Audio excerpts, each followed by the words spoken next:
what they supposed to do. Getting no sleep? None. Because you're starting out, remember, he wrote it, starring in it, and directing it, the triple threat. See, there's no sleep, man. You're just going to work because nobody can complain to you, the boss. Exactly. Can't be mad at you. At all. You know, so it was just a good experience, though. You know, I can't wait to do another one. I'm real proud of the Players Club. You know, y'all showed a cool clip, but it's... What is it, no, tell us, where did you get, what is the Players Club about, and how did you come up with the concept? What made you want to do this as a movie? Well, the Players Club is about a strip club in the South. Now, there's been a lot of movies about strip clubs, you know, that's been kind of whack. Yeah. And that's not been the real deal. This is the real deal on the lifestyle, you know, and I just thought it was an interesting life. You know, you take a girl who's just she's trying to be something in life, and she has to go do this, you know, kind of like step into the pit of hell, but try to keep her head up. And you got her cousin dragging her down. Her cousin was in the back seat of the car with us. The cousin, always the bad cousin. Yeah, bad cousin dragging her down, and it's just showing how she's trying to keep her head up, you know. So it's a real good movie. I'm proud of it. Oh, cool, man. Yeah. Now, I'll tell you a movie I'm proud of.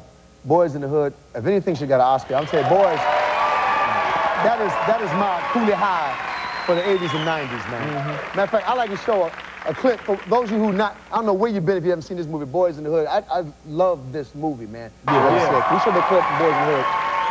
I love that movie. That movie, I'm telling you, man, that's a movie that I think in the time to come that people will look and study as a great black film. It's a shame in America that it wasn't looked upon in the way, like, say, a lot of movies like Good Will Hunting. They'll talk about how the young filmmakers, I like the movie. I like what Matt Damon does, but this movie here, to me, is the same. It's just as powerful. It's just a different community, different message. Oh, yeah, you know, John Singleton, people like Spike, and all, you know, people who just put it down and put our story on the screen. You know, you got to just, like, tip your hat to him, you know. And John was young, and, you know, he was kind of coming into film, you know, as a new booty. Yeah. You know what I'm saying? But doing it his way, just like we came in with NWA and kind of did it our way. You guys were so different now. You got kids now, 3 kids. Yeah, I got 3. What's the names? O'Shea, Karima, and Daryl. Now, you got kids. You let them listen to your CDs? Yeah. Yeah, I do. No problem. I respect that. You know what? I respect that more. Nothing worse, I hear rappers say, oh, I don't let my kids listen to my records. And then I've seen some rappers do a record, and they go, well, I don't let my kids listen to my record because other parents should stop their kids from listening to my record. I said, I think that's a cop-out.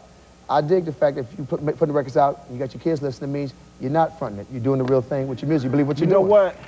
Let me tell you this, Sinbad. Everything is real on this concrete and steel. You know what I mean? And if I can't sit down with my kids and play the dirtiest record and then talk to them and let them know what the record was about, what it means, how does this fit into their world and how they living, and just break it down to where they can understand it and just explain it to them, what kind of parent am I? You know, am I really giving them the real, or am I lying to my kids, oh, it's not like this, it's not like that, and then they grow up and see that it is, and then they say, oh, Pops don't know what the hell he talking about. You know what I'm talking about? But you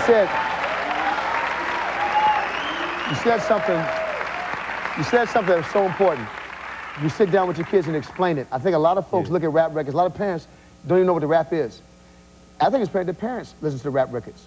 And that way, when you sit with your kids, because some of the stuff is, we look at 70s, we talk about, oh, 70s were different. Our records was talking about a lot of stuff, too. We had codes and different clues that we used, but we also were talking about a lot of different things, man. And you got to sit down with the kids, and let them know what's real and what's not real and what's going on. Yeah, you got to, because, I mean, even when you have them watching cartoons and children programs, you should really sit down with them and just tell them the real, because they give up the fake on Barney, too. You know what I mean? Barney don't always come with the real deal, so you got to be right there and just really make sure your kids got a fighting chance in this world, and the best way to do that is to give them all the information they need to deal with this world. I appreciate it. Now, you gonna do a tune for us? Oh yeah.